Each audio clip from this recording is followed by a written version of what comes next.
नारायणं नमस्कृत्यं नरं चैव नरोत्तमं देवीं सरस्वतीं व्याचं ततो जयमुदीरयेत्। नष्टप्रायेषु अभद्रेषु नित्यं भागवत सेवया भगवति उत्तमश्लोके भक्तिर्भवति नैष्टकी। मुखं करोति वाचालं पुङ्गुं लङ्घाय देगिरिं यत्कृपात्तमहं वन्दे गुरुं दीनतारिणं परमानन्दं माधवं श्रीचैतन्य ईश्वरम्। ओम नमो भगवते वासुदेवाय। ओम नमो भगवते वासुदेवाय। ओम नमो भगवते वासुदेवाय। अज्ञानतिमिरान्धस्य ज्ञानाञ्जनशलाकया चक्षुरुन्मीलितं येन तस्मै श्रीगुरवे नमः। श्रीचैतन्यमनोभीष्टं स्थापितं येन भूतले स्वयं रूप गदामाह्यं ददाति स्वपदान्तिकम्। वन्देऽहं श्रीगुरो श्रीयुतपदकमलं श्रीगुरून् वैष्णवांश्च श्रीरूपं साग्रजातं सगण रघुनाथान्वितं तं सजीवं साद्वैतं सावधूतं परिजनसहितं कृष्ण चैतन्य देवं श्रीराधाकृष्णपादान् सगण ललिता श्री विशाखान्वितांस। हे कृष्णा करुणा सिन्धो दीनबन्धो जगत्पते गोपेश गोपिका कान्त राधा कान्त नमोऽस्तुते। तप्त काञ्चन गौरांगी राधा वृन्दावनेश्वरी वृषभानुसुते देवी प्रणमामि हरिप्रिये। वाञ्छाकल्पतरुभ्यश्च कृपा सिन्धुभ्यश्च पतितानां पावनेभ्यो वैष्णवेभ्यो नमो नमः। श्रीकृष्ण चैतन्य प्रभु नित्यानन्द श्री अद्वैत गदाधर श्रीवासादि गौरभक्त वृंदा। हरे कृष्ण कृष्ण कृष्ण हरे हरे हरे राम राम राम हरे हरे। हरे कृष्णा। இன்னைக்கு காண்டம் 1 அத்தியாயம் 12 பதம் 29. கரெக்டுங்களா மாதாஜி? சாரி, பதம் 24.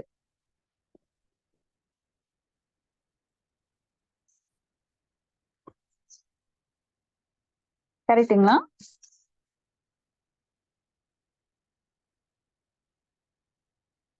ஓகே, நான் படிக்கிறேங்க. ஓம் நமோ பகவதே வாசுதேவாய.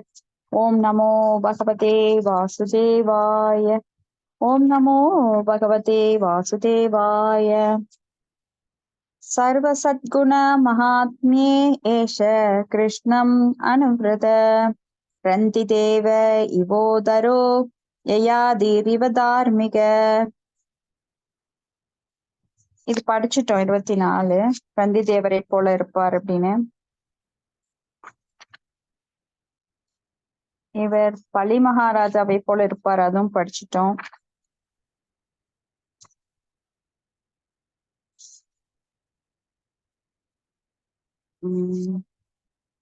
27 முடிச்சிட்டோம்னு நினைக்கிறேங்க. 28ல இருந்து பிராமண புத்திரனால் அனுப்பப்பட்டிருக்கும் பாம்பின் கடியால் நிகழப்போகும் மரணத்தை பற்றி கேள்விப்பட்ட பின் அவர் எல்லா பௌதிக பற்றுகளிலிருந்தும் விடுபட்டு பரமபுருஷரிடம் புகலிடம் கொண்டு அவரிடம் சரணாகதி அடைவார்.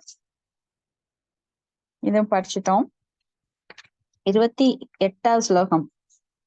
ஜிக்ஞாசீதாத்ம யதார்த்தியோ முனேர் வியாச சூதாதசோ ஹித்வேதம் நிருப காங்காயாம் யாஸ்யதி அனாஹுதோ பயம். அதாகுதோபயம். ஹரே கிருஷ்ண மாதாஜி, படிக்கிறீங்களா? படிக்கிறீங்களா? படிங்க மாதாஜி. சரி. ஹரே கிருஷ்ணா. மொழிபெயர்ப்பு. மிகச்சிறந்த தத்துவவாதியாக இருக்க போகும் வியாசதேவரின் மகனிடம் இருந்து சரியான ஆத்ம அறிவை பற்றி விசாரித்த பின் இவர் எல்லா பௌதீக பற்றையும் துறந்து பயமற்ற ஒரு வாழ்வை அடைவார். பொருளுரை. பௌதீக அறிவு என்பது ஒருவரது சொந்த ஆத்மாவை பற்றிய அறிவை அல்லது தன்னுணர்வை பற்றிய அறிவை அறியாதிருப்பதாகும். தன்னுணர்வை அளிக்காத தத்துவம் நேரத்தையும் சக்தியையும் விரயம் செய்யும் வரட்டு கற்பனையாக மட்டுமே இருக்கும். ஒருவரது சொந்த ஆத்மாவை பற்றிய அறிவை ஸ்ரீமத் பாகவதம் அளிக்கிறது. இதை கேட்பதால் ஒருவர் பௌதீக பற்றிலிருந்து விடுபட்டு பயமற்ற ராஜ்யத்தினுள் பிரவேசிக்கிறார். இந்த ஜட உலகம் பயங்கரமானதாகும். இதில் சிறைப்பட்டு கிடப்பவர்கள் சிறை கைதிகளைப் போலவே எப்பொழுதும் பயத்துடன் வாழ்கின்றனர். சிறையில் உள்ள கைதிகளால் அதன் சட்ட திட்டங்களை மீற முடியாது. சட்டத்தை மீறினால் சிறை வாழ்வு அதிகமாகும். அதை போலவே இந்த ஜட உலகில் உள்ள நாம் எப்பொழுதும் அச்சத்துடனேயே வாழ்கிறோம். இந்த அச்சம் மனக்கவலை எனப்படுகிறது. பௌதீக வாழ்வில் உள்ள அனைத்து ஜீவராசிகளும் சட்டத்தை மீறினாலும் மீறாவிட்டாலும் எப்பொழுதும் கவலை நிறைந்தவர்களாகவே உள்ளனர். இடைவிடாத இக்கவலைகளிலிருந்து விடுபடுவதே முக்தியாகும். கவலையை பக்தி தொண்டிற்கு மாற்றுவதால் மட்டுமே இந்த முக்தியை அடைவது சத்தியமாகும். கவலையின் தன்மையை பௌதீக நிலையிலிருந்து ஆன்மீக நிலைக்கு மாற்றுவதற்கான வாய்ப்பை ஸ்ரீமத் பாகவதம் நமக்கு அளிக்கிறது. சுகதேவ கோஸ்வாமியை போன்ற ஒரு கற்றறிந்த தத்துவவாதியின் சகவாசத்தில் இது சாத்தியமாகிறது. மரண அறிவிப்பை பெற்ற பின் பரீட்சித்து மகாராஜன் சுகதேவ கோஸ்வாமியின் சகவாசத்தில் இந்த அரிய வாய்ப்பை நன்கு பயன்படுத்தி கொண்டு விரும்பிய பலனை அடைந்தார். வயிற்று பிழைப்புக்காக பாகவதம் கூறுவதை சிலர் தொழிலாக ஏற்றுக்கொண்டுள்ளனர். இவர்களது உரைகளை கேட்கும் மூடர்கள் ஜடப்பற்றின் பிடியிலிருந்து விடுபட்டு பயமற்ற வாழ்வை அடையலாம் என்று நினைக்கின்றனர். ஆனால் இத்தகைய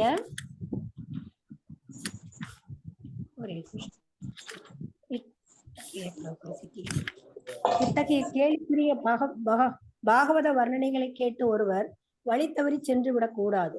இத்தகைய பாகவதம் சப்தாக பௌதீக சுகங்களை சேகரித்துக் கொள்வதற்காக கேலிக்குரிய பேராசைக்காரர்களால் நிகழ்த்தப்படுகிறது. ஹரே கிருஷ்ண மாதாஜி. ஹரே கிருஷ்ண மாதாஜி. தேங்க்யூ மாதாஜி. இப்ப இங்க வந்து பரீட்சித் மகாராஜாவோட ஹரே கிருஷ்ணா மியூட் பண்ணிக்கோங்க.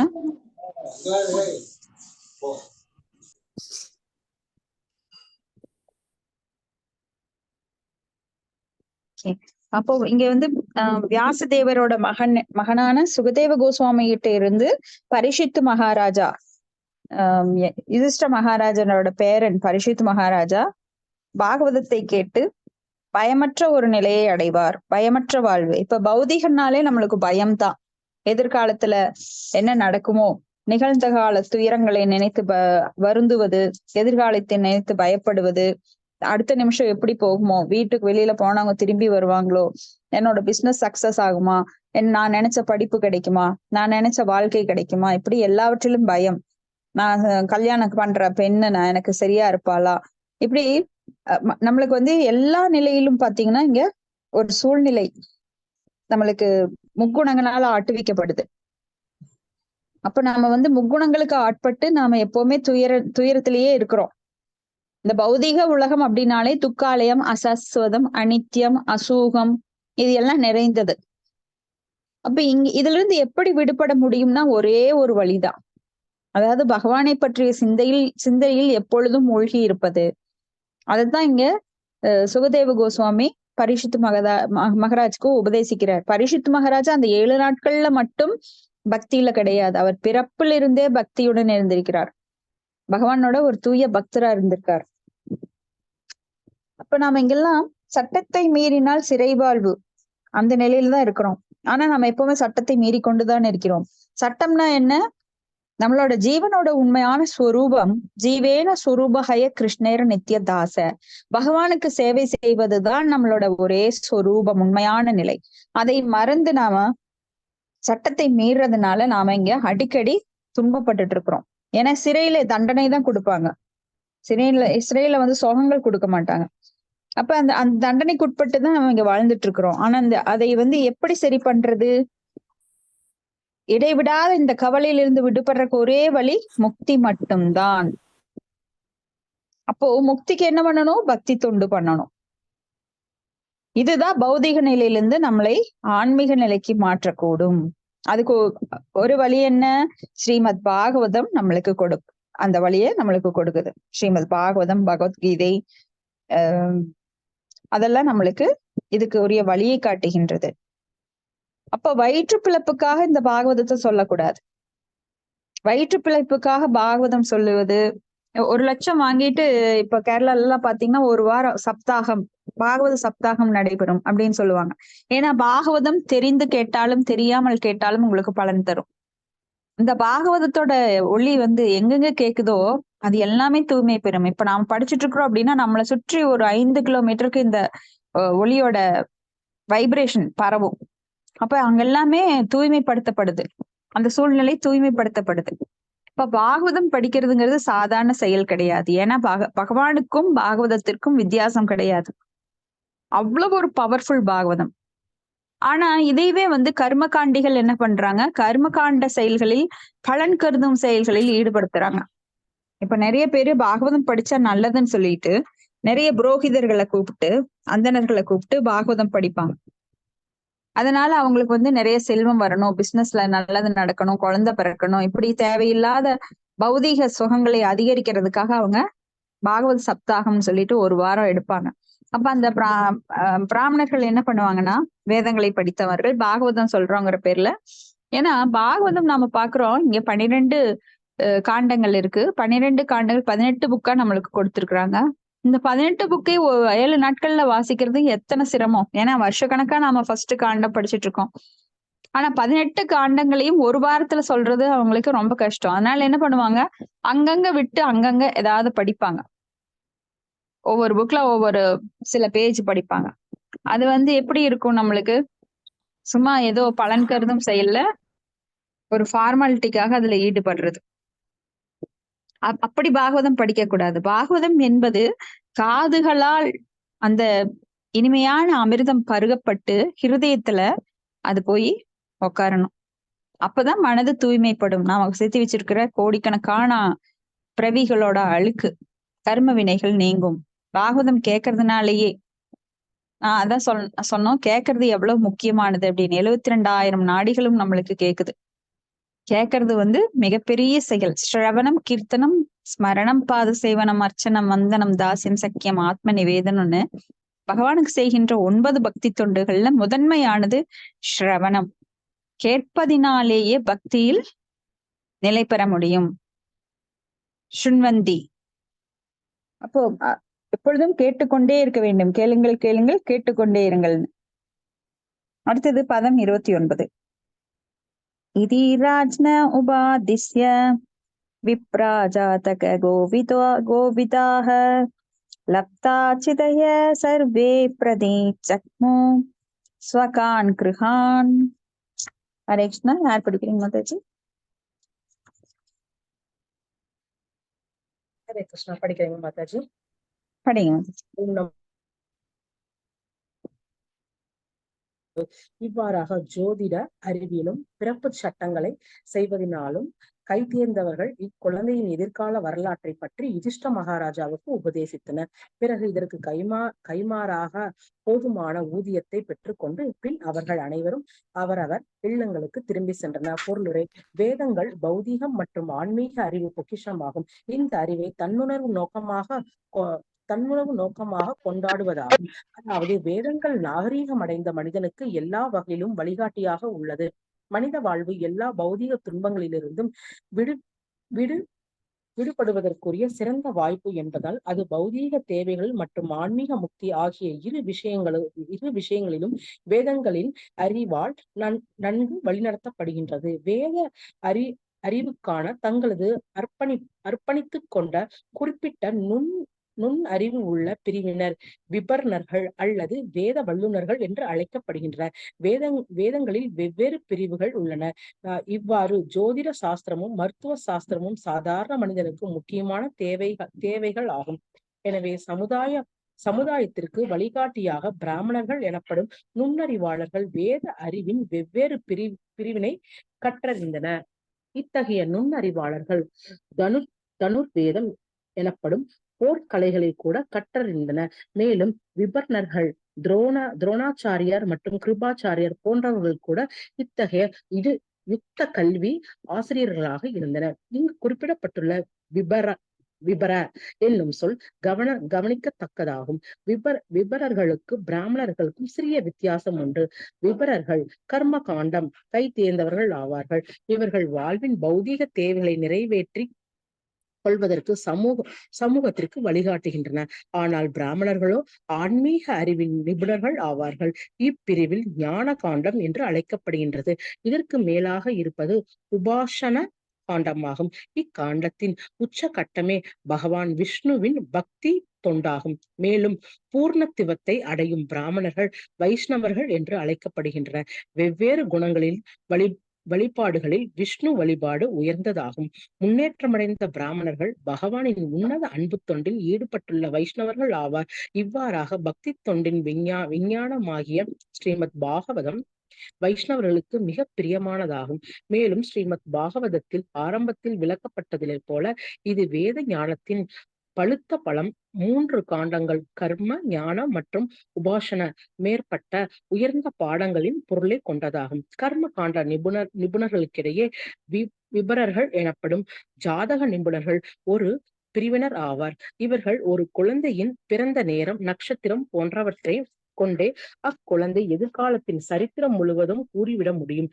இத்தகைய கைதேர்ந்த ஜாதக விபரணர்கள் பரீட்சித் மகாராஜா பிறந்த நேரம் காலம் பரீட்சித் மகாராஜா பிறந்த காலத்தில் இருந்தனர். இவர்கள் பாட்டனார்கள். யுதிஷ்ட மகாராஜாவும் அந்த விபர்ணர்களுக்கு போதுமான அளவு தங்கம், நிலம், கிராமங்கள், தானியங்கள் மற்றும் வாழ்விற்கு அத்தியாவசியமான மற்றும் தேவைகள் ஆகியவற்றை அளித்தனர். இவற்றுள் பசுக்களும் அடங்கும். சமூக அமைப்பின் இத்தகைய விபர்ணர்கள் தேவை உள்ளது. இத்தகைய விபர்ணர்களுக்கு அரசாங்கம் போதுமான வசதிகளை அளித்தால் அவர்கள் பொதுமக்களுக்கு இலவசமாக சேவைகளை செய்தனர். இவ்வாறாக இந்த அறிவு எல்லோருக்கும் கிடைக்கக்கூடியதாக இருந்தது. ஹரே கிருஷ்ணா மாதாஜி. தேங்க்யூ மாதாஜி. ஹரே கிருஷ்ணா மாதாஜி. தேங்க்யூ மாதாஜி. அப்போ இந்த ஸ்ருதி ஸ்மிருதி சாஸ்திர புராணேதி அப்படின்னு சொல்லி சாஸ்திரங்களை கற்று மக்களுக்கு அதை சேவை செய்யணும். அது யாருடைய வேலை அப்படின்னா பிராமணர்களோட வேலை. பிராமணர்கள்லயே நாம பிராமணர் மட்டும் சொல்றோம். பிராமணர்களுக்கு கீழே விப்ரணர்கள் அப்படின்னா அவங்க ஒரு பிரிவு, பிராமணர்கள் ஒரு பிரிவு, வைஷ்ணவர்கள் ஒரு பிரிவு. இப்ப இதுல பார்த்தோம்னா கர்ம காண்டம், ஞான காண்டம், உபாசனா காண்டம் அப்படின்னு 3 காண்டங்களாக பிரிக்கப்படுது. இப்ப கர்ம காண்டிகள் அப்படின்னு சொல்றான், அவங்களுக்கு சேவை செய்யறதுக்காக பிராமணர்கள்லயே கர்ம காண்டத்துக்கு உதவக்கூடியவ. இப்ப நீங்க ஒரு வேள்வி செஞ்சீங்கன்னா, இந்த வேள்வி செஞ்சா எனக்கு இது கிடைக்கும், எனக்கு செல்வம் கிடைக்கும், இந்த வேள்வி செஞ்சா எனக்கு கண் திருஷ்டி போகும், இந்த வேள்வி செஞ்சா எனக்கு தூய்மைப்படுத்தப்படும். அப்ப நிறைய இப்ப நாமெல்லாம் பார்ப்போம், சில நிறுவனங்கள் புதுசா ஆரம்பிக்கும் போதோ இல்ல வீடு கிரக பிரவேசத்தின் போதோ திருமண சடங்கின் போதோ வேள்விகள் நடத்தப்படுது. அப்ப இந்த வேள்விகள் எல்லாம் கர்ம காண்டத்திற்காக, அதாவது பலன் தரும் செயல்களுக்காக நடத்தப்படுது. அப்ப அங்க ஒரு பிராமணர் இருப்பார், அவருக்கு பேருதான் விப்ரணர் அப்படின்னு சொல்லப்படுறது. அதாவது அதுக்கு பொதுமக்களுக்கு உதவக்கூடியவர். இன்னொரு பிராமணர், அவர் பிராமணர் அப்படின்னா பிரம்மனை அறிந்தவர். பரபிரம்மன் யார், அதாவது தன்னுணர்வு பெற்றவர்கள் இந்த பிராமணர்கள். நான் யார், ஆத்மா, உடல் கிடையாது அப்படிங்கிறதா தன்னுணர்வு. அப்ப இந்த மாதிரி பிராமணர்கள் எதுக்கு உதவுவாங்க? ஞானத்தை சேகரிக்கிறதுக்கு, மக்களுக்கு ஞானத்தை கொடுக்கறதுக்காக அந்த வேதங்கள் எல்லாம் படிச்சு அவங்களுக்கு சொல்லுவாங்க, இந்த மாதிரி பலன் கருதும் செயல்கள் இருக்கு வேதங்கள்ல. ஆனா இறுதி நோக்கம், வேதங்களோட நோக்கம் ஆரம்பம் வர்ணாசிரமம். அப்ப நீங்க வர்ணத்தையும் ஆசிரமத்தையும் கடைபிடிக்கணும். ஆனா இறுதியில் யக்ஞைவை விஷ்ணுதான் இறுதி நோக்கம் என்பதை அறிந்தவர்கள் பிராமணர்கள். பிராமணர்கள் சமுதாயத்தின் மூளையாக செயல்படுறாங்கன்னு நாம பார்த்தோம். அப்ப சமுதாயத்துல பார்வையற்றவர்களுக்கு ஒளி கொடுக்கக்கூடியவர்கள் இந்த பிராமணர்கள். அதனாலதான் பகவானுக்கு பிராமணர்கள்னா ரொம்ப இஷ்டம். கோ பிராமண ஹிதாயச்ச. கோ அப்படின்னா பசு. பசுக்களும் பிராமணர்களும் பகவானுக்கு மிகவும் பிரியமானவர்கள். ஏன்னா அவங்க அந்தஸ்துல, அதாவது அறிவுல ரொம்ப பண்பாடானவர்களா, எப்பவும் சத்துவகுணத்துல இருக்கிறாங்க. சமோதப சபஸ்சைவ ஞான விஞ்ஞான ஆஸ்திக்க பிரம்ம கர்ம சொபாவச்ச அப்படின்னு சொல்லி பிராமணர்களுக்கும் நற்குணங்கள் இருக்கும். அவங்க எப்பவுமே எல்லாரையும் சமமா பார்ப்பாங்க. ஞான விஞ்ஞானம் அறிந்தவங்க. ஞானம் அப்படின்னா என்ன படிச்சிருக்கணும் வேதங்கள்ல, அத விஞ்ஞானமாக்கவும் தெரிஞ்சவங்க. விஞ்ஞானம் அப்படின்னா பை பிராக்டிஸ். ஞானம் அப்படின்னா ரீடிங், தெரிஞ்சு வச்சுக்கிறது. இப்ப நம்ம நிறைய தெரிஞ்சு வச்சிருப்போம், ஆனா பிராக்டிஸ் பண்ண மாட்டோம். அப்ப வெறும் ஞானிகளா தான் இருக்க முடியும், பக்தர்கள் ஆக முடியாது.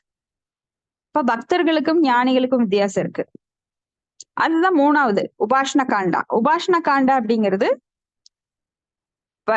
பிராமணர்களுக்கும் மேல பக்தி தொண்டை பிராக்டிஸ் பண்ற வைஷ்ணவர்கள்.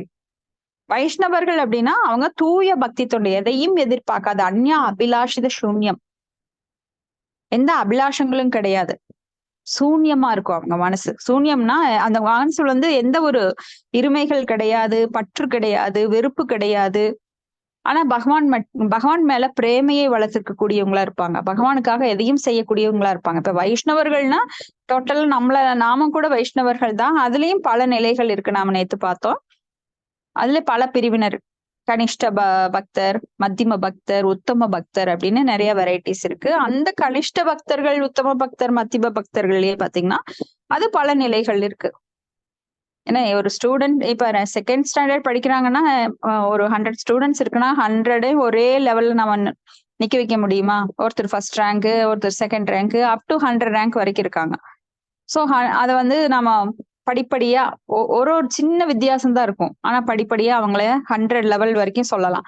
அது போலத்தான் ஒரு மத்தியம அதிகாரி, உத்தம அதிகாரி, கனிஷ்ட அதிகாரிகள்ல கூட பல பிரிவுகள் இருப்பாங்க. பல நிலைகள்ல தாழ்ந்தோ உயர்ந்தோ இருப்பாங்க.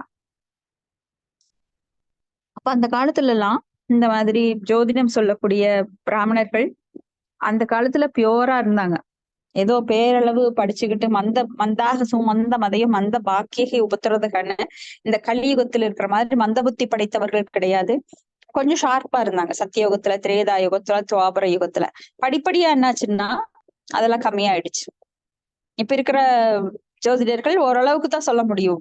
ஏன்னா இந்த கலிகாலத்துக்கு தகுந்த மாதிரி. ஆனா அப்பெல்லாம் அரசர்களுக்கு பிறந்த உடனே இளவரசர்களை பற்றியோ இல்ல ராணியை பற்றியோ உடனே இளவரசியை பற்றியோ ஜாதகத்தை கணித்து நல்லா சொல்லிடுவாங்க. அப்ப எதிர்காலத்தை அறியக்கூடிய வாய்ப்பு அரசர்களுக்கு இருந்தது. இப்ப பரீட்சித் மகாராஜாவை பற்றி ஒப்பிட்டு இவ்வளவு அரசர்களுக்கு தகுந்த மாதிரி அவர் இருப்பார், தூய்மையானவரா இருப்பார், பக்தியானவரா இருப்பார். அவர் கடைசியில இறக்க போறதையும் சொல்றாங்க. 7 நாட்கள் அவருக்கு ஒரு பிராமண சிறுவனால சமீக மகரிஷியின் புதல்வனான ஸ்ருங்கினால சாபம் கொடுக்கப்பட்டு தர்ஷகன் என்கின்ற பாம்பால், அப்பெல்லாம் பாம்புகள் பறக்கும் திறமை இருந்தது. பாம்புகளுக்கு இறக்கை இருந்தது. இதெல்லாம் என்னங்க கதை விடுறீங்கன்னு சொல்லக்கூடாது. இது வேற யுகம், கலியுகத்துல இல்ல. பாம்புகளுக்கு இறக்கை இருந்தது, மலைகளுக்கும் கூட இறக்கை இருந்தது. ஆனா மலைகள் இறக்கை இருக்கிறதுனால அது வேற பக்கம் பயணிக்குமா. அப்ப அந்த மலைகள்ல போய் ஒரு அமைதியான சூழல்ல தவசிகள் நிறைய பேர் தவம் செஞ்சுட்டு இருப்பாங்க. அவங்களுக்கு எல்லாம் டிஸ்டர்பா இருக்குன்னு சொல்லி அந்த இறக்கைய பின்னாண்ட வெட்டிட்டாங்கன்னு நாம படிப்போம். இப்ப மலைகளுக்கு கூட இறக்கை இருந்தது அப்படின்னு நாம தெரிஞ்சுக்கலாம். இப்படி அவங்களுக்கெல்லாம் போதுமான வசதிகளை அரசாங்கமே கொடுக்கும். ஏன்னா அவங்க எல்லாம் இறந்துதான் சாப்பிடணும். அவங்க சம்பாரிச்சு எல்லாம் பணம் வாங்கி அடுத்தவர்கிட்ட பணம் வாங்கி சாப்பிடக்கூடாது பிராமணர்கள். அப்ப அரசாங்கமே அதற்குரிய வசதிகள் எல்லாம் செஞ்சு கொடுத்தது. பசுக்கள் தானம் கொடுப்பாங்க, தங்கம், நிலம், கிராமங்கள், தானியங்கள், இப்படி அவங்கவுங்க தகுதிக்கேற்ப நிறைய அவங்களுக்கு தானம் அளிப்பாங்க. அடுத்தது பதம் 30. ஏஷ லோகே விக்யாத பரிஷேதி யத் பிரபு பூர்வம் திருஷ்டம் அனுத்யாயன் பரிஷேத நரேஷு இஹ. ஹரே கிருஷ்ணா. யார் படிக்கிறீங்க மாதாஜி?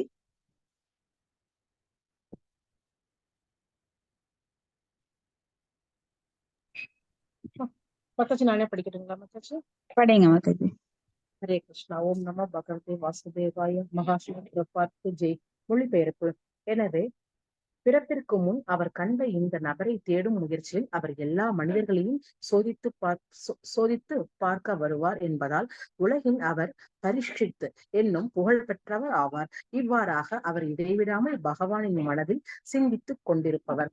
பொருளுரை. பாகியசாலியான பரீட்சித் மகாராஜா தாயின் கருப்பைக்குள் இருக்கும் பொழுதே பகவானின் சிந்தனையை பெற்றிருந்தார். இதனால் அவர் எப்பொழுதும் பகவானின் சிந்தனையிலேயே ஆழ்ந்திருந்தார். பகவானின் உன்னதமான உருவம் ஒருமுறை மனதில் பதிந்து விடுமாயினால் எந்த சூழ்நிலையும் அவர் ஒருவரால் மறக்க முடியாது. குழந்தை பரீட்சித் தாயின் கருப்பையிலிருந்து வெளிவந்த பிறகு கருப்பைக்குள் தான் முதலில் கண்ட அந்த நபராக இருக்கக்கூடுமோ என்ற எண்ணத்துடன் அனைவரையும் பரீட்சித் பார்க்கும் பழக்கம் அவருக்கு ஏற்பட்டது. ஆனால் பகவானுக்கு சமமான கவர்ச்சி உடையவராகவோ அல்லது அவரை விட மிக மிக அவரை விட அதிக கவர்ச்சி உள்ளவராகவோ யாராலும் இருக்க முடியாது என்பதால் அவர் ஒருவரையும் தாம் கண்ட பகவானாக ஏற்றுக்கொள்ளவில்லை. ஆனால் இத்தகைய பரிசோதனையால் அவர் எப்பொழுதும் பகவானின் சிந்தனையில் ஆழ்ந்து இடைவிடாது பக்தி தொண்டில் ஈடுபட்டவர் ஆனார். இது சம்பந்தமாக ஸ்ரீல ஜீவ கோஸ்வாமி பின்வருமாக கூறுகிறார். ஒவ்வொரு குழந்தைக்கும் பிள்ளை பிராயத்தில் இருந்தே பகவானை பற்றிய எண்ணம் மனதில் பதிக்கப்படுமானால் அக்குழந்தை பரீட்சித் மகாராஜாவை போலவே சிறந்த பக்தனாக உருவாகுவது நிச்சயம். பரீட்சித் மகாராஜாவை போல தாயின் கர்ப்ப பையுக்குள்ளேயே பகவானை காணும் அளவிற்கு அதிர்ஷ்டசாலியாக ஒருவர் இல்லாதிருக்க கூடும். ஆனால் அவ்வளவு அதிர்ஷ்டசாலியாக ஒருவன் இல்லை என்றாலும் பெற்றோர்கள் விரும்பினால் அவர்கள் குழந்தையை அத்தகைய அதிர்ஷ்டசாலியாக மாற்றிவிட முடியும். இது சம்பந்தமாக என்னுடைய சொந்த வாழ்வில் எனக்கு அந்த அனுபவம் ஏற்பட்டுள்ளது. என் தந்தை பகவானின் ஒரு தூய பக்தராக இருந்தார். நான் 4 அல்லது 5 வயது நிரம்பவனாக இருக்கும் பொழுது என் தந்தை எனக்கு ஒரு ஜோடி ராதாகிருஷ்ண உருவங்களை கொடுத்தார். நானும் என் சகோதரியும் விளையாட்டாக இவ்விக்கிரகங்களை வழிபட்டு வருவது வழக்கம். அருகில் உள்ள ஒரு ராதா கோவிந்த ஆலயத்தில் நடக்கும் வழிபாட்டின் முறையை நான் தெரிந்த அளவிற்கு பின்பற்றி வந்தேன். இதன் மூலமாக பகவானிடம் எனக்கு இயற்கையிலேயே ஒரு பற்று ஏற்பட்டது. என் வயதிற்கேற்ற சடங்குகள் அனைத்தையும் பகவான் எனக்கு இயற்கையாகவே ஒரு பற்று ஏற்பட்டது. என் வயதிற்கு ஏற்பட்ட சடங்குகளை அனைத்தையும் நான் என் தந்தை அனுஷ்டித்து வந்தார். பிற்காலத்தில் பள்ளிக்கூடங்களிலும் கல்லூரிகளிலும் எனக்கு ஏற்பட்ட சவகாசத்தினால் இச்செயல் தற்காலிகமாக நிறுத்தி வைக்கப்பட்டன. இதனால் இப்பழக்கம் எனக்கு முற்றிலுமாக மறந்து போய்விட்டது. ஆனால் எனது வாலிப பருவத்தில் எனக்கு ஆன்மீக குருவாகிய ஸ்ரீமத் பக்தி சித்தாந்த சரஸ்வதி கோஸ்வாமி மகாராஜா அவர்களால் நான் சிந்தித்த பொழுது என்னுடைய பழைய பழக்கம் மீண்டும் நான் புதுப்பித்துக் கொண்டேன். என் விளையாட்டிற்குரிய அதே விக்கிரகங்களின் முறையாக வழிபடுவதற்குரிய விக்கிரகங்களாக மாற்றினேன். நான் என் குடும்ப வாழ்விலிருந்து ஓய்வு பெறும் வரை இவ்வழிபாட்டை பின்பற்றப்பட்டு வந்தேன்.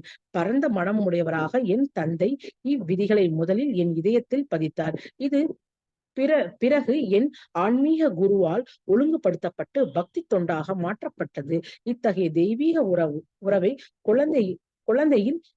குழந்தை பிள்ளை பராயத்தில் இருந்தே அதனை மனதில் பதிக்க வேண்டும் என்று பிரகலாத மகாராஜா அறிவுறுத்துகின்றார். இல்லை என்றால் மனித வாழ்வென்னும் இந்த அரிய வாய்ப்பை ஒருவன் நழுவ விடக்கூடும். மனித வாழ்வு மற்றவைகளைப் போல தற்காலிகமானது என்றாலும் மதிப்புக்குரியதாகும். ஹரே கிருஷ்ணா மாதாஜி. தேங்க்யூ மாதாஜி. தேங்க்யூ மாதாஜி. இங்க ஸ்ரீல ஜீவ கோஸ்வாமி நம்மளுக்கு சொல்றது என்னன்னா, ஒவ்வொரு குழந்தைக்கும் பிள்ளை பிராயத்திலிருந்தே பகவானை பற்றிய எண்ணம் மனதில் பதிக்கப்பட வேண்டும். அப்பதான் ஸ்ரீல பரீட்சித் மகாராஜரை போல சிறந்த பக்தராக அது மாறுறதுக்கு வாய்ப்பு இருக்கு. இங்க பரீட்சித் மகாராஜா அந்த கருவுல பார்த்த அந்த உருவம், பகவானோட அந்த திருவுருவம், பரமாத்மா உருவத்தை வர்றவங்க எல்லாம் சோதிக்கிறார். இவரா இருப்பாரோ, நான் பார்த்த உருவம் இவரா இருப்பாரோ அப்படின்னு பிறந்ததுல இருந்தே அவர் இறக்குற வரைக்கும் எல்லாரையும் பாக்குறாரு. பகவான் கிருஷ்ணர் இவர்தானோன்னு ஒவ்வொருத்தரையும் பாக்குறாரு. ஆனா அவர்னால யாரையுமே அப்படி பார்க்க முடியல. ஏன்னா பகவானுடைய பேர் அழகு, அந்த ஒளி கதிர்கள், அந்த தேஜஸ், அதெல்லாம் யாருக்குமே வராது. அப்படி ஒரு பேரழகுடையவர், தூய்மையானவர், பார்த்தவுடன் ஆகர்ஷணேதி கிருஷ்ணா, அவர் அட்ராக்ட் பண்ணக்கூடியவர். அப்படிப்பட்ட பகவான் கருவிலேயே பார்த்துட்டார். அதனால எப்பவுமே அவர் ஞாபகம். அதனால ஒரு தூய பக்தர் அவரால் இருக்க முடிஞ்சது. ஏன்னா பகவானை பார்த்த பாக்கியம் யாருக்கு அப்படி கிடைக்கும்? ஏன்னா போன ஜென்மத்துல அவர் செய்த புண்ணியம் போல இருக்கு. அப்போ பகவானோட ஞாபகமாகவே இருந்தார். அப்போ இங்க ஒரு தாயோ தந்தையோ இல்ல குருவோ இல்ல ஒரு தேவர்களோ, யார நாம கும்பிடுறோமோ, யாரு நம்மளை பெற்றெடுக்கிறார்களோ அவர்கள் நம்மளுக்கு என்ன வழிகாட்டணும் அப்படின்னா, நாம எப்படி இந்த 9 வாயில் கொண்ட குடிலையான உடலில் இருந்து வெளியேறுவது. அந்த ஆத்மா சுதந்திரமானது, ஆனா இது கட்டுப்பட்டு கிடக்குது. பகவானுக்கு சேவை செய்யும் போது அது ஆனந்தத்தை அனுபவிக்கிறது. ஆனந்தமயோ அபியாசாத். அந்த ஆனந்தத்தை நம்மளுக்கு திரும்ப கொடுக்கணும். ஒரு குருவோ, குரு நஷ்யாத் ஸ்வஜனோ நஷ்யாத், பிதா நஷ்யாத் ஜனனி நஷ்யாத், தெய்வம் ந தத்யான் அப்படின்னு சொல்லி ஒரு குருவோ தாயோ தந்தையோ அந்த நாம் வழிபடுகின்ற தெய்வங்களோ தேவரோ தேவதையோ நம்மளுக்கு பகவான் கிருஷ்ணரை காட்டி கொடுக்கல அப்படின்னா அவங்க கண்டிப்பா அம்மாவோ அப்பாவோ குருவோ இல்ல தேவர்களோ கிடையாது அப்படின்னு சாஸ்திரம் சொல்லுது. பாகவதத்துல இதை 5வது காண்டத்துல நாம படிப்போம். 5வது காண்டம் 5வது அத்தியாயத்துல 18வது ஸ்லோகம். அப்போ ஒரு தாய் தந்தை ஆனவங்களும் இன்னைக்கு என்ன பண்றாங்க? இன்னைக்கு நவீன யுகத்துல நீ எப்படி சம்பாதிக்கிறது, நீ எப்படி பெரிய பெரிய ஒரு செல்வந்தன் ஆகிறது அப்படின்னு கத்து கொடுக்கறதுக்காக அவங்க பெரிய பெரிய கான்வென்ட் ஸ்கூல்ல சேர்த்துறது, லஞ்சம் கொடுத்து என்ஜினியரிங் சேர்த்துறது, டாக்டருக்கு சேர்த்துறது, இதைத்தான் செய்யறாங்களே ஒழிய தன் குழந்தைக்கு நல்லது அப்படின்னு ஒண்ணு நினைக்க மாட்டேங்கிறாங்க. நல்லது எது? நல்லதுங்கிற ஒண்ணு என்ன இருக்குது? பக்தி மட்டும்தான். மத்தது எல்லாமே இங்க அமங்கலம். பகவானை தவிர மற்ற விஷயங்கள் எல்லாமே அற்ப விஷயங்கள். நம்மளோட விட்டில் பூச்சி வாழ்க்கையில அதெல்லாம் சீக்கிரம் போயிரும். பிறக்கிறோம் இறக்குறோம். ஆனா இடைப்பட்ட காலத்தை நம்ம என்னமோ ரொம்ப பெரிய வாழ்க்கை வாழ்றதா நாம கற்பனை கோட்டை கட்டிக்கிட்டு, மணல் கோட்டை அது அலை அடிச்சா அப்படியே போயிரும். அது மாதிரிதான் நம்ம கற்பனை கோட்டைகள் எல்லாம். படுத்துட்டே கனவு காணுவான் ஒரு குயவன். நான் இன்னைக்கு ஒரு பானை வச்சிருக்கிறேன், நான் படுத்துட்டே அவன் கனவு காண்றான். இந்த ஒரு பானையை நாளைக்கு 2 ஆக்கி, அதுக்கடுத்த நாள் 4 ஆக்கி, அப்புறம் 8 ஆக்கி, அப்புறம் 16 ஆக்கி, எப்படியே நினைச்சிட்டே படுத்துட்டு இருக்கான். ஒரு கொசு கடிக்குது. கடிச்ச உடனே அவன் காலை ஒரு உதைக்கிறான். அவனுக்கு காலு கீழே வச்சிருந்த பானை டொமையில் உடையுது. இது மாதிரிதான் நம்ம கனவு எல்லாமே. நம்ம கற்பனை கோட்டை கட்டிட்டே இருக்கோம். ஆனா நம்ம வாழ்க்கையில பல துன்பங்கள் வருது. அந்த துன்பங்களை எவ்வாறு போக்குவது, நாம் நிரந்தரமான மகிழ்ச்சி எவ்வாறு பெறுவது, எது நிலையானது அப்படிங்கிறத நம்ம குழந்தைகளுக்கு நாம முதல்ல கத்துக்கிட்டாதான் குழந்தைகளுக்கு சொல்லி கொடுக்க முடியும். இப்ப யார் வேதங்கள் எல்லாம் படிக்கிறாங்க? யார் பொறுமையா உட்காந்து பாகவதம் கேட்கறாங்க, பகவத்கீதை கேட்கறாங்க? நல்லது சொல்றதுன்னு ஓடுறாங்க பல கிலோமீட்டர். இத்தனை பேர்ல பாரு, நாம எவ்வளவோ பேருக்கு சொல்றோம் பாகவதம் கேட்கறது ரொம்ப புண்ணியம். ஏன்னா ஃப்ரீயா கொடுத்தா இங்க எதுக்குமே விலை மதிப்பு கிடையாது. ஒரு சமயம் சொல்லிட்டு பிரபுபாதர் மாம்பழங்களை கொண்டு போய் கொடுத்தாராம் பிரசாதமா. கொடுக்கும்போது அவர் எல்லாம் என்னமோ நினைச்சுக்கிட்டு வாங்க மாட்டேங்கிறாங்க. அதை ஐயோ இது ஏதாவது ஆயிடுமோ அப்படின்னு சொல்லிட்டு. அப்ப அவர் சொல்றாரு 5 ரூபாய்க்கு 3 மாம்பழம் அப்படின்னு சொல்லும் போது ஓடி ஓடி வந்து வாங்குறாங்க. ஐயோ இவ்வளவு சீப்பா இருக்கா? இது மாதிரிதான் மக்கள் புத்தி. நம்ம ஏதாவது ஃப்ரீயா கொடுத்தோம், இனாமா கொடுத்தோம்னு அதுக்கு வேல்யூ இருக்கிறது இல்ல. பாகவதம்ங்கிறது லட்சக்கணக்கா கொடுத்து கேரளால எல்லாம் படிக்கிறாங்க அப்படின்னா அதுக்கு எவ்வளவு மதிப்பு இருக்குது பாருங்க அப்போ அவங்க கிட்ட. ஆனா ஃப்ரீயா இருக்கு, ஆனா ஃப்ரீயா கொடுக்குறோம், காதால கேளுங்க, அனுபவிங்க, உங்களுக்கு நல்லது நடக்கும் அப்படின்னா யாருமே வர்றது இல்ல.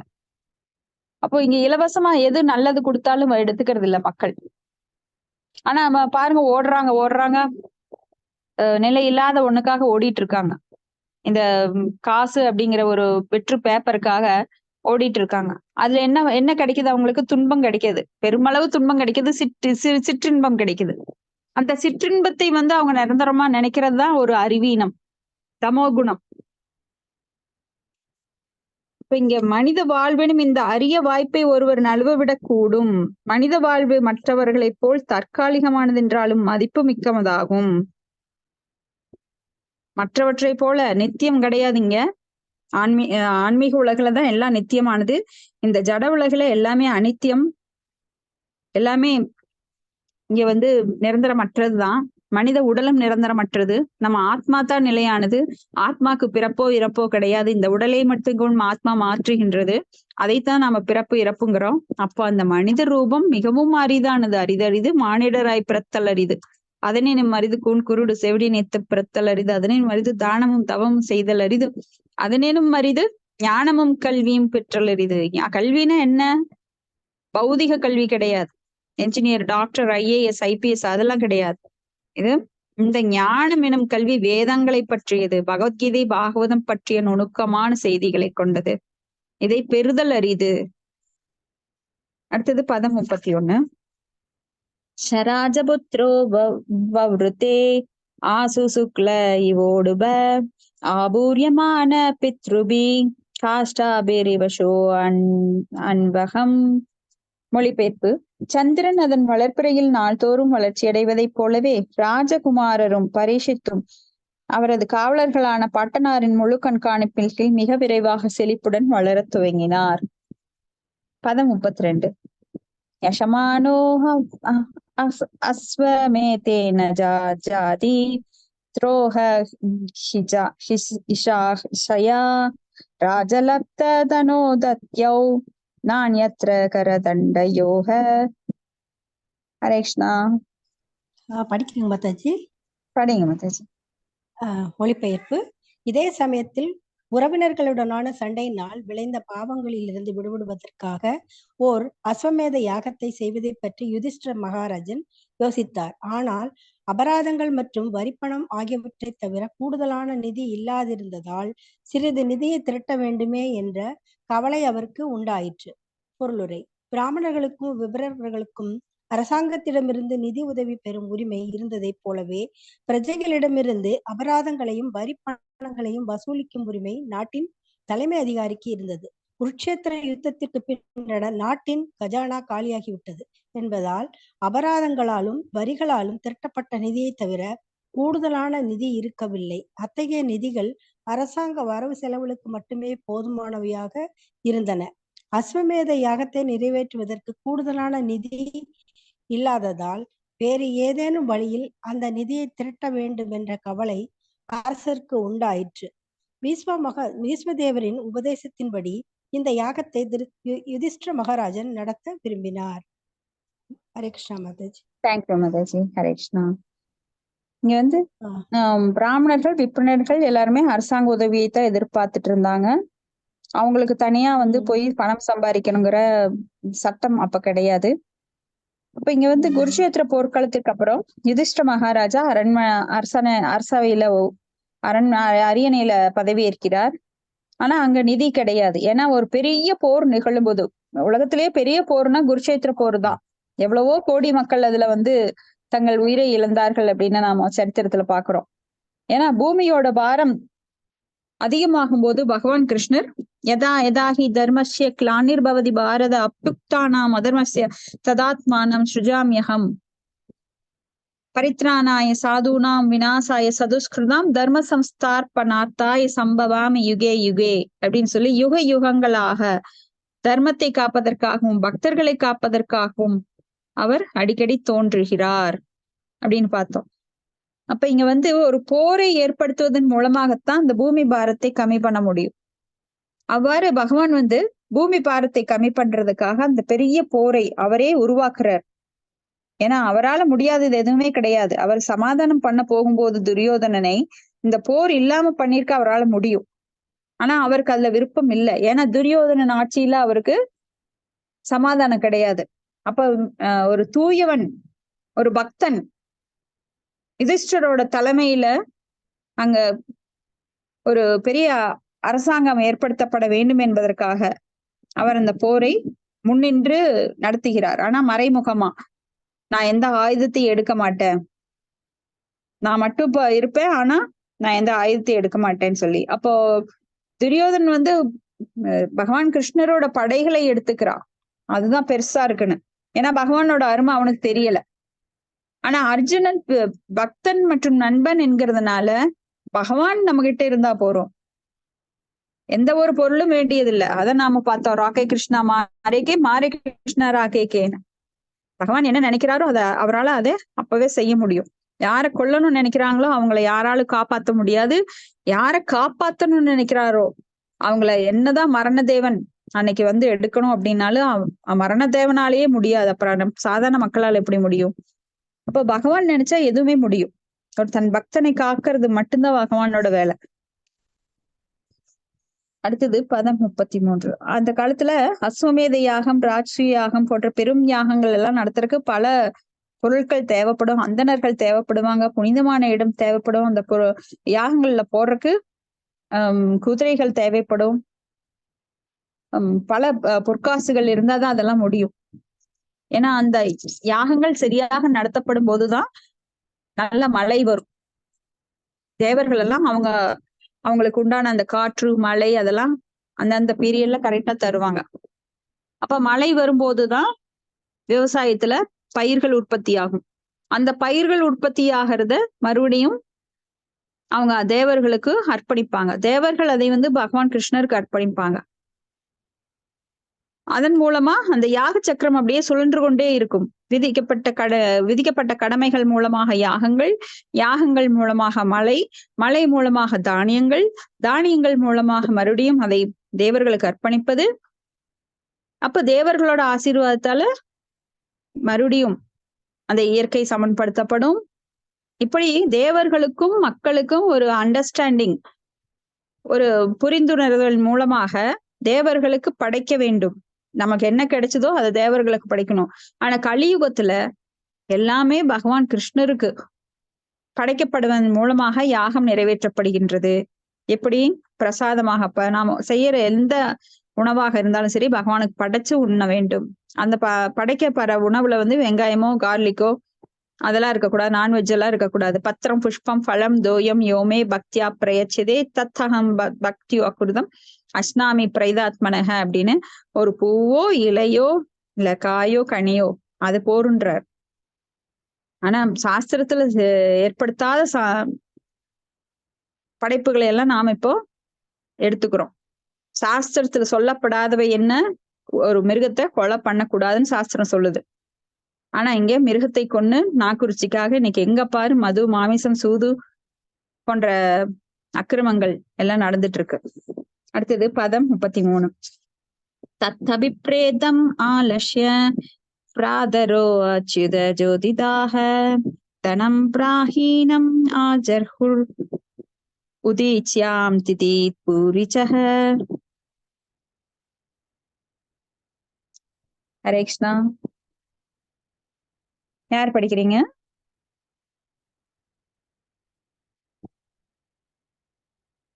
பிரேமா மாதாஜி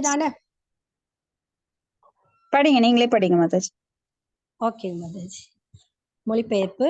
அரசரின் மனமார்ந்த விருப்பத்தை புரிந்து கொண்ட அவரது சகோதரர்கள் குறையற்றவரான பகவான் ஸ்ரீ கிருஷ்ணரின் அறிவுரைப்படி வடதிசையிலிருந்து மருத்த மகாராஜனால் விட்டு செல்லப்பட்ட போதுமான தனங்களை திரட்டினார். பொருளுரை. மருத்த மகாராஜன் இவர் உலகின் மிகச்சிறந்த பேரரசர்களுள் ஒருவராவார். இவர் யுதிஷ்ட மகாராஜனின் ஆட்சிக்கு நீண்ட காலத்திற்கு முன்பே உலகை ஆண்டு வந்தார். அவிட்சித்து மகாராஜனின் மகனான இவர் சூரிய தேவனுடைய புதல்வரான யமராஜன் எனப்படுபவரின் மிகச்சிறந்த பக்தர் ஆவார். இவரது சகோதரரான சம்வர்தர் கற்றறிந்த தேவலோக புரோகிதராகிய புகழ்பெற்ற பிரகஸ்பதிக்கு இணையாக ஒரு புரோகிதர் ஆவார். இவர் சங்கர யஜ்யம் எனப்படும் ஒரு யாகத்தை நடத்தினார். இதனால் மிகவும் திருப்தி அடைந்த பகவான்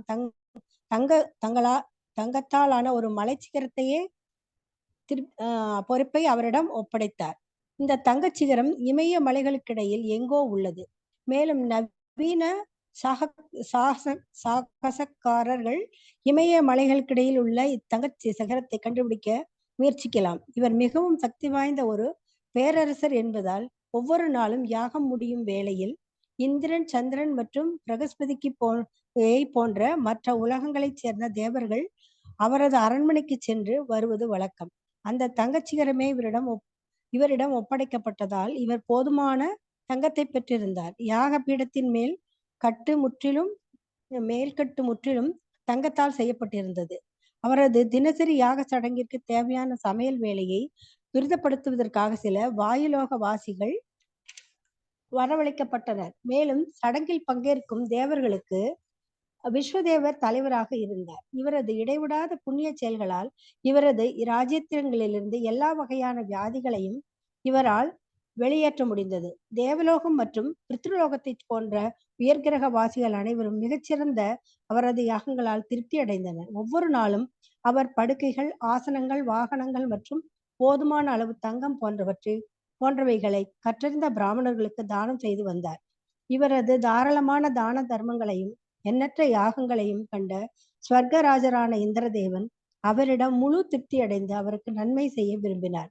சிறந்த புண்ணிய செயல்களினால் வாழ்க்கை முழுவதும் இளமையாகவே இருந்த இவர் திருப்தியடைந்த இவரது பிரஜைகள், மந்திரிகள், மனைவி, மகன்கள் மற்றும் சகோதரர்களால் சூழப்பட்டவாறு 1000 ஆண்டுகள் உலகை ஆட்சி புரிந்தார்.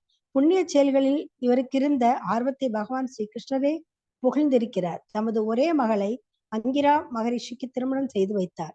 மேலும் அங்கீரரின் நல்லாசீர்வாதங்களால் இவர் சொர்க்க லோகத்திற்கு உயர்த்தப்பட்டார். முதலில் தேவர்களில் ஒருவரான கற்றறிந்த பிரகஸ்பதியிடம் புரோகிதரின் கடமையை இவர் ஒப்படைக்க விரும்பினார். ஆனால் இவர் பூலோகத்தைச் சேர்ந்த ஒரு மனிதர் என்பதால் இப்பதவியை பிரகஸ்பதி ஏற்க மறுத்துவிட்டார். இதனால் இவர் மன வருத்தம் அடைந்தார். ஆனால் நாரத முனிவரின் அறிவுரைப்படி இவர் சம்வர்தரை அப்பதவியில் அமர்த்தி நோக்கத்தில் வெற்றியும் பெற்றார். குறிப்பிட்ட ஒரு யாகத்தின் வெற்றி அந்த யாகத்தை பொறுப்பேற்று நடத்தும் புரோகிதரையே முற்றிலும் சார்ந்ததாக உள்ளது. கலியுகத்தில் எல்லா வகையான யாகங்களும் தடை விதிக்கப்பட்டுள்ளது. ஏனெனில் பெயரளவேயான இத்தகைய பிராமணர்களுக்கிடையில் கற்றறிந்த புரோகிதர்களை காண முடியாது. இன்றைய பிராமணர்களுக்குரிய தகுதிகளை பெறாமலேயே பிராமண புத்திரர்களாக இருக்கலாம் என்ற தப்பான எண்ணத்தை கொண்டுள்ளனர். எனவே கலியுகத்தில் பகவான் ஸ்ரீ சைத்தன்ய மகாபிரபாவால் ஆரம்பித்து வைக்கப்பட்டுள்ள பட்டதான சங்கீர்த்தன யஜ்ஞம் ஒன்றுதான் சிபாரிசு செய்யப்பட்டுள்ளது.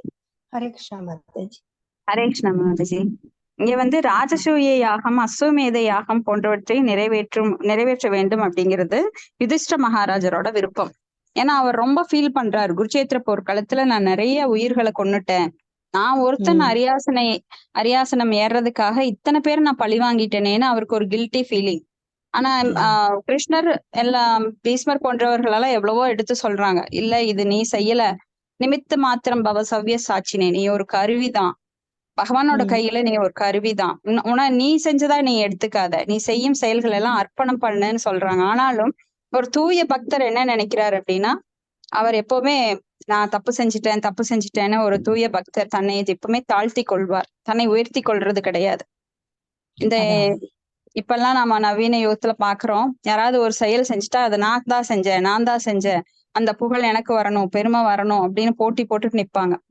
ஆனா பக்தர் எப்படி இருப்பாங்க அப்படின்னா, எப்பொழுதும் எவ்வளவு பெரிய புகழ் இருந்தாலும் அதை அவங்க ஏத்துக்கிறது கிடையாது. எல்லாம் உரியது கண்ணனுக்கே அப்படின்னு பகவானோட பாதத்துல அதை சமர்ப்பிச்சிருவாங்க. அமானித்துவம், எப்பவும் பணிவு, அடக்கம் போன்ற இன்னும் பல பல நற்குணங்கள், பகவான்கிட்ட இருக்கிற நற்குணங்கள் எல்லாமே பக்தருக்கு இருக்கும்.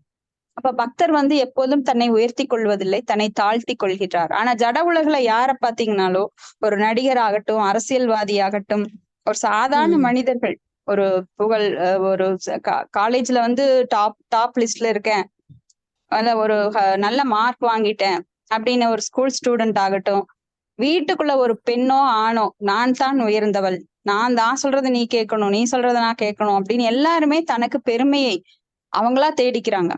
எனக்கு எல்லாம் தெரியும், நான் சொல்றதுதான். இந்த பொய் அகங்காரம் தான் நம்மள பகவான்கிட்ட இருந்து பிரிக்குது. ஏன்னா பொய் அகங்காரம் இருக்கிறவங்கனால பகவானை புரிஞ்சுக்கவே முடியாது. ஏன்னா பகவானை புரிஞ்சுக்கணும்னா தாழ்வான மனப்பான்மையுடன் ஒரு குருவிடன் பணிவுடன் கேட்க வேண்டும். நம்ம மண்டைக்குள்ள இருக்கிற குப்பையெல்லாம் போட்டுட்டு நம்ம கேட்டோம் அப்படின்னா, அது சின்ன ஒரு நல்லது போனாலும் அது குப்பைக்குள்ள போனா என்ன ஆகும், அதுவும் குப்பையாயிரும். அப்ப யாராலையும் பகவானை புரிஞ்சுக்க முடியாது. எனக்கு ஒன்னும் தெரியாது, நீங்க சொல்றதை நான் ஏத்துக்கிறேன் அப்படின்னு குருவிட்ட பணியறவங்களா இருந்தால்தான் கடவுளை பற்றிய புகழ்லாம் பல ரகசியங்களை அந்த குரு விடுவிப்பார், அதை புரிஞ்சுக்க முடியும். அப்ப இங்க மருத்த மகாராஜன் அப்படிப்பட்ட ஒரு சிறந்த பேரரசர். அவர் ரொம்ப பணிவாக பகவானை முன்னிறுத்தி அவர் ஆட்சி செய்யறாரு. அவர் யமராஜர், சூரிய தேவனோட மகனான யமராஜனுக்கு சிறந்த பக்தரா இருந்தார். அப்ப அவர் தேவலோக புரோகிதரான பிரகஸ்பதிக்கு இணையான சம்வர்தா அவரை வச்சு ஒரு யக்ஞம் நடத்துறார், சங்கர யக்ஞம் அப்படின்னு. அதுல திருப்தி அடைஞ்சதுனால பகவான் அவருக்கு ஒரு மலை போன்ற ஒரு சிகரத்தை தானமா, தங்க மலைய தானமா தர்றாரு. இதெல்லாம் கதை கிடையாதுன்னு, உண்மையிலேயே அந்த யுகங்கள்ல நடந்தது. இன்னைக்கும் பூமிக்கடியில பாத்தீங்களா பல தங்க சுரங்கங்களை வெட்டி தங்கத்தெல்லாம் வெட்டி எடுத்துட்டு இருக்காங்க. அப்ப இமயமலையில இப்படி ஒரு பெரிய ஒரு சிகரம் இருக்கு, அது புதைஞ்சு கிடக்கு. இப்பெல்லாம் போய் யாரு எடுத்தாலும் அது முடியாது. ஏன்னா சில சூட்சுமான சக்திகள் அதுக்கெல்லாம் காவல் இருப்பாங்க. கலியுகத்துல எல்லாருக்கும் எல்லாம் கிடைச்சிருச்சுன்னா அதை தப்பா உபயோகிப்பாங்க. நீங்க ஒரு ராஜநாகம் கேள்விப்பட்டிருக்கலாம், அதுல மாணிக்கம் வரும். அந்த மாணிக்கம் கூட அவ்வளவு சீக்கிரம் யாராலும் எடுக்க முடியாது. சில ராஜநாகங்கள் தலையில அது தானா அது வாயிலிருந்து கக்குன்னு சொல்லுவாங்க, அதை யாரையும் எடுக்க விடாது அவ்வளவு சீக்கிரம். அதை எடுக்க போறவங்க நிறைய பேர் மரணம் அடைஞ்சிருவாங்க. அப்போ நிறைய புதையல்கள் நாம அது வந்து கதையா தான் கேட்டிருக்கோம். ஆனா உண்மை சம்பவங்கள் தான். நிறைய புதையல்கள் பூதம். இருக்கும். ஆமாங்க. அதுக்கு வந்து பூதங்களை காவலா வச்சிருப்பாங்க அந்த காலத்துல. அப்போ அதை எடுக்க போறவங்க எல்லாருமே அவ்வளவு சீக்கிரம் எடுக்க முடியாது. அவங்க நிறைய பேரு புதையலை தேட போறோம், காட்டுக்குள்ள இருக்கு அப்படின்னு சொல்லி இன்னைக்கும் நிறைய பேர் அலைஞ்சிட்டு இருக்காங்க காடுகள்ல. ஆனா அதை எடுக்க போறப்போ அவங்க மரணம் அடைஞ்சிருவாங்க. ஏன்னா அது சூட்சுமமான சக்திகள் நிறைய காவல் இருக்கும். அதுக்கு துர்தேவதைகளும் இருப்பாங்க, நல்ல தேவதைகளும் இருப்பாங்க. அவ்வளவு சீக்கிரம் யாருக்கும் கையில கிடைச்சிடாது. அப்ப இப்படி வந்து அவர் பெரிய யாகங்கள் எல்லாம் செஞ்சு பகவானால ஒரு தங்கமலை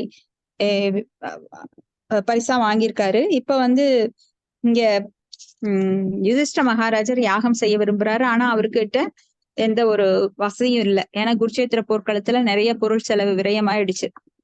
ஏன்னா இவங்க வந்து துரியோதனிட்ட இருந்து வாங்கறதுக்குள்ள பெரும் பாடாயிடுச்சு.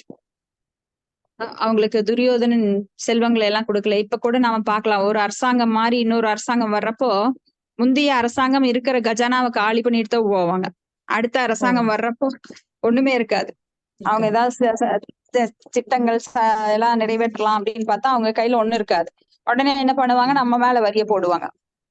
கரண்ட் சார்ஜ் அதிகம் பண்ணுவாங்க, அதை இதை பண்ணுவாங்க, ரெஜிஸ்ட்ரேஷன் ஜாஸ்தி பண்ணுவாங்க. இப்படி நம்ம கிட்ட இருந்து வசூல் பண்ணி அவங்க சேகரித்து மறுபடியும் அவங்க போறப்ப அடுத்த பீரியட்ல இன்னொருத்த வரும் காலி பண்ணிடுவாங்க. அப்ப மக்களுக்கு தான் இப்படி வரி சுமையை ஏத்துறாங்க. கலியுகமே அப்படித்தான்.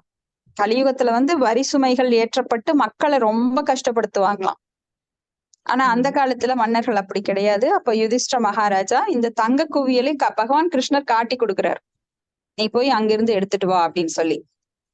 சோ இந்த மாதிரி கலியுகத்தில் பகவான் ஸ்ரீ சைத்தன்ய மகாபிரபுவால ஆரம்பிக்கப்பட்ட சங்கீர்த்தன இயக்கம் தான் இப்போ யாகமா நடத்தப்படுது. அந்த காலத்துல இந்த மாதிரி அசுவமேத யாகம், ராஜசுக யாகம்லாம் நடத்தினாங்க. ஆனா இந்த கலியுகத்துல 6 விதமான முறைகள் தடைப்படுத்தப்பட்டிருக்கு. என்னன்னா, முதியோர் நாம திதி கொடுக்குறப்போ முன்னோர்களுக்கு அசைவம் படைக்க கூடாது. நிறைய பேர் இந்த தப்பு பண்றாங்க. முன்னோர்களுக்கு அசைவம் படைச்சு சாமி கும்பிடுறேங்கிற பேர்ல அவங்களுக்கும் நிறைய கஷ்டத்தை கொடுக்குறாங்க. இவங்களும் அந்த கஷ்டத்தை அனுபவிப்பாங்க. ஏன்னா நாமளே சாப்பிடக்கூடாது, இதுல முன்னோர்களுக்கு வேற படையல். இது ரொம்ப பெரிய தப்பு. அப்ப இதையெல்லாம் நாம தெரியாம செய்யறேன்னு சொல்லிட்டு யாரும் தப்பிக்க முடியாது. ஏன்னா நெருப்பு தெரிந்து தொட்டாலும் சுடும், தெரியாமல் தொட்டாலும் சுடும். அப்ப இது பாட்டில சேர்த்து கொட்டி வைக்க. ஆமா. அப்போ நாம நிறைய பேரு அறியாமையினால நான் தெரியாம செஞ்சுட்டேன்னு சொல்லுவாங்க. அதெல்லாம் வந்து இங்க வேணா நாம சொல்லிக்கலாம். யமராஜன்கிட்ட போய் நான் தெரியாம செஞ்சுட்டேன்னா அப்ப இன்னொரு டபுள் மடங்கு உனக்கு தண்டனை கொடுன்னு சொல்லிடுவார். ஏன்னா தெரிவதற்குரிய வாய்ப்பை உனக்கு கொடுக்குறாரு. வேதங்கள் படிக்கிறதுக்கு, சாஸ்திரங்கள் படிக்கிறதுக்கு உங்களுக்கு பக்தர் சங்கத்தை கொடுக்குறாரு. பாகவதம் பகவத்கீதை எங்கும் விநியோகிக்கப்படுது. ஆனா நீ வாங்க மாட்ட, படிக்க மாட்ட, எனக்கு தேவையில்லை நீ ஒதுக்கினா அது உன் தப்பு. அறிந்து கொள்ள பகவான் எவ்வளவோ உங்களுக்கு வாய்ப்பு கொடுக்கிறாரு, வாய்ப்புகள். ஆனா அதை தவிர்த்துட்டு என்னுடைய உடல் சுகம்தான் எனக்கு முக்கியம், என் இந்திரியங்களை நான் வந்து சுகப்படுத்தணும் அப்படிங்கிற மனோபாவத்துல மக்கள் ஓடிக்கொண்டே இருக்கிறார்கள். அதனால அவங்க பாவத்துக்கு மேல பாவம் பண்றாங்க. ஏன்னா அறிந்து கொள்ளுவது, நம்ம சாஸ்திரங்களை அறிந்து கொள்ளுவது ரொம்ப முக்கியமான கடமை. வேதங்கள், வேத படிப்பு இல்லைன்னா இந்த ஞானமே கிடையாது, அறிவே கிடையாது. அறிவுன்னு சொல்லிட்டு கண்ட குப்பைகளை எல்லாம் சேகரிச்சுட்டு பகவான் படைச்சத நீ வந்து ஆராய்ச்சி செஞ்சு தெரிஞ்சுக்கிறதுக்கு ஒண்ணும் கிடையாது. ஏற்கனவே அது படைக்கப்பட்டு விட்டது. இதெல்லாம் பகவானுடைய படைப்பு. ஈசா வாசியம் இதம் சர்வம் யத்கிஞ்சிய ஜெகத்யாம் ஜெகத் தேனே தேன புஞ்சீதா மாக்கிருத கசிய சித்தனம், எல்லாம் பகவானுக்குரியது. இதில் நீ என்ன ஆராய்ச்சி பண்ற? இதெல்லாம் ஆராய்ச்சி பண்ணி பகவானை ஒத்துக்கிறதுக்கு உனக்கெல்லாம் ஆயுசு பத்தாது. கோடானு கோடி ஆண்டுகள் நீ ஆராய்ச்சி பண்ணினாலும் பண்ணிட்டே தான் இருக்கணும். அப்போ நாம் எதை ஏற்றுக்கொள்ள வேண்டும்? வேதங்களை பிரமாணங்களாக ஏற்றுக்கொள்ள வேண்டும். வேதங்களில் இருந்து அறிந்து கொள்ள வேண்டும் எது எப்படின்னு. வீண் கால விரயம் பண்ணிட்டு இருக்கக்கூடாது. இருக்கிற அல்ப ஆயுசு நம்மளுக்கு முதல்ல வந்து 1,00,000 ஆண்டுகள் சத்தியுகத்துல இருந்தது.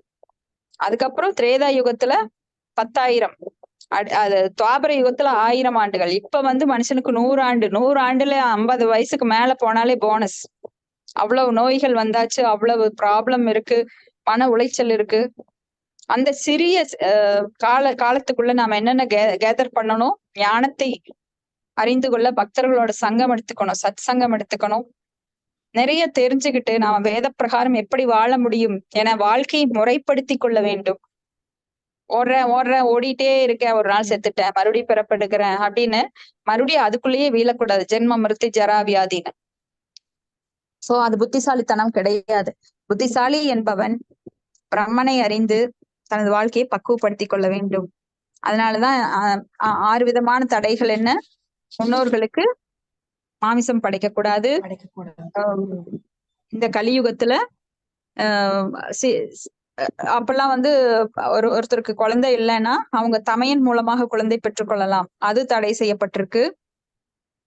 பின்ன இந்த அஸ்வமேத யாகங்கள், குதிரைகளை பலியிடுறது, அதெல்லாம் தடை செய்யப்பட்டிருக்கு. சந்நியாசம் எடுப்பது தடை செய்யப்பட்டிருக்கு. இன்னும் 2 இருக்கு. அப்ப இந்த மாதிரி 6 விதமான தடைகள் இந்த கலியுகத்துல செய்யப்பட்டிருக்கு. அப்ப யாகங்கள் யக்ஞங்கள் நடத்துறதுக்கு இங்க புனிதமான இடங்களோ பிராமணர்களோ கிடையாது. பிராமணன் என்பவன் பிறப்பால் பிராமணன் கிடையாது, அவனது கடமைகளை சரியாக நிறைவேற்றுவதன் மூலமாகத்தான் பிராமணன். அப்படி பார்த்தா இந்த கலியுகத்துல பிராமணர்கள் பிராமண பந்து, பிராமண பிராமணருக்கு உறவினராக மட்டும்தான் இருக்காங்க. ஏன்னா இப்ப நிறைய பிராமணர்கள் பாத்தீங்கன்னா மது மாது சூதுல ஈடுபட்டு இருக்காங்க. அவங்க எல்லாம் தன்னை பிராமணர்கள் என சொல்லிக் கொள்ளலாமே தவிர பிராமணர்கள் கிடையாது. இப்ப பிராமணன் அப்படின்னா எந்த ஒரு கீழ்நிலையில இருந்தாலும், வைஷ்யரா சூத்திரரா இருந்தா கூட தனது அந்த கடமையை நிறைவேற்றும் போது பிராமண தகுதியை அவன் எட்டுகிறான். அப்ப யார் பிராமணனா இருக்க முடியும்? வேதங்கள் கற்று அவனுக்குரிய கடமையை செய்யும் போது அவன் பிராமணன் ஆக்கப்படலாம். இது ஒரு முக்கியமான ஒரு புரிதல். இப்ப நம்மளாம் பிராமணன்னு சொல்லிட்டு மதுக்கடையில போய் குடிச்சிட்டு, மாமிச கடையில போய் மாமிசம் சாப்பிட்டு பூணூல் போட்டுட்டு சில மந்திரங்களை கத்துக்கிட்டு வந்து யாகம் பண்றவங்க எல்லாம் பிராமணர்கள் கிடையாது. அதன் மூலமா நாம யாகங்களை முழுமையாக நிறைவேற்ற முடியாது. அதுல தோஷம்தான் நிறைய இருக்கும். அப்ப இந்த காலத்துல பரிந்துரைக்கப்பட்டிருக்கிறது என்ன? சங்கீர்த்தன யக்ஞம். அதான் ஹரே கிருஷ்ண மந்திரம். ஹரே கிருஷ்ண கிருஷ்ண கிருஷ்ண ஹரே ஹரே, ஹரே ராம ராம ராம ஹரே ஹரே. இதை நீங்க எவ்வளவு முறை உச்சரிக்கிறீங்களோ அந்த யாகம் நடத்தின பலன் அந்த வீட்டுக்குள்ள இருக்கும். அப்ப வீட்டுக்குள்ள நீங்க எவ்வளவு தடவை சொல்றீங்களோ, தினம் யாகம் பண்றீங்க. நீங்க ஒரு அந்த பிராமணர்கள் 4-5 பேரை கூட்டிட்டு வந்து பெரிய சங்கல் எல்லாம் வச்சு வேள்வி எல்லாம் நிறைய அதுல மூலிகைகள் எல்லாம் போட்டு யாகம் பண்ணி புகையெல்லாம் வந்து அத்தனை செலவெல்லாம் பண்ணவே வேண்டாம். ரொம்ப எளிமை. ஹரே கிருஷ்ண கிருஷ்ண கிருஷ்ண ஹரே ஹரே, ஹரே ராம ராம ராம ஹரே ஹரே. அதை அப்படியே உணர்வு பூர்வமா பகவானோட தாமரை பாதங்களை நினைச்சுக்கிட்டு நாம சொல்லிட்டு இருந்தோம் அப்படின்னா, அது தினம் நீங்க உங்க வீட்டுல யாகம் பண்றீங்க. அங்க இருக்கிற எதிர்மறை சிந்தனைகள் எல்லாம் போயிடும். எதிர்மறை அந்த பாவ விளைவுகள் எல்லாம் பறந்தோடிடும். நாமளும் தூய்மையாகிறோம், நம்ம மனசு தூய்மையாகுது, நாம தூய்மையாகிறோம், பல கோடி ஜென்மங்கள்ல செய்த கர்மாக்கள் தூய்மையாகுது, அந்த இருப்பிடம் தூய்மையாகுது. இது ரொம்ப மகத்துவமான ஒரு பெரிய அரிய பொக்கிஷம் நம்ம கையில ஸ்ரீ சைத்தன்ய மகாபிரபு ரொம்ப எளிமையா கொடுத்துட்டு போயிட்டார். அதுதான் சொன்னமே, ஒண்ணு வந்து நம்மளுக்கு ரொம்ப சீப்பா கிடைச்சதுன்னா அதுக்கு வேல்யூவே இருக்கிறது இல்ல பொதுமக்களுக்கு. ஆனா இதை நாம புரிஞ்சு செஞ்சோம் அப்படின்னா நம்மளுக்கு கிடைச்ச கிஃப்ட 100% யூஸ் பண்ணணும். ஆனா புரியாம இருக்கிறவங்க, ஓரளவு புரிஞ்சவங்க அதான் எதாமாம் பிரபத்தியந்தே தாம்ஸ்த தெய்வ பஜாமியகம் மம வர்த்தமானு வர்த்தந்தே மனுஷாக பார்த்த சர்வசக அப்படின்னு சொல்லி யாரு எந்த அளவு புரிதல் இருக்கோ, எந்த அளவு நம்பிக்கை இருக்கிறதோ அந்த அளவுக்கு அதன் பலனை அனுபவிக்கிறார்கள். அப்ப யாருக்கெல்லாம் இந்த புனித நாமத்தின் பலன் கிடைக்கணுமோ அவங்க வந்து 100% நம்பிக்கையோட வீட்டுக்குள்ள சத்தமா நீங்க காலையில 4 மணிக்கு எந்திரிச்சு அந்த பிரம்ம முகூர்த்தம்னா அந்த அப்ப வந்து சத்துவகுணம் நிரம்பி இருக்கும், ரஜோகுணம் தமோகுணம் அந்த இடத்துல கம்மியா இருக்கும். அந்த நேரத்துல நீங்க சொல்லும் போது அதிகமான பவர் கிடைக்கும். அதனாலதான் அந்த காலத்துல நல்ல செயல்கள் எல்லாம் பிரம்ம முகூர்த்தத்துல பண்ணாங்க. கல்யாணங்கள் எல்லாம் பிரம்ம முகூர்த்தத்துல பண்ணினாங்க. ஏன்னா அப்ப வந்து தொந்தரவு அதிகமா இருக்காது. அப்பெல்லாம் தேவர்கள் விழிக்கிற நேரம், இரவு ஆனா பேய் பிசாசுகள் நடமாடுற நேரம். அதனால நம்ம அந்த நேரத்துல இந்த மந்திரத்தை சொல்லி நாமும் புனிதமடைந்து நம்மை சுற்றி எல்லோர்களுக்கும் அந்த மந்திரத்தை சொல்லி கொடுத்து நாம விழிப்புணர்வை ஏற்படுத்தணும். ஹரே கிருஷ்ணா. இதோட முடிச்சுக்கலாம். உங்களுக்கு ஏதாவது சந்தேகம் அல்லது கருத்துக்கள் இருந்தா சொல்லலாம். மாதாஜி எனக்கு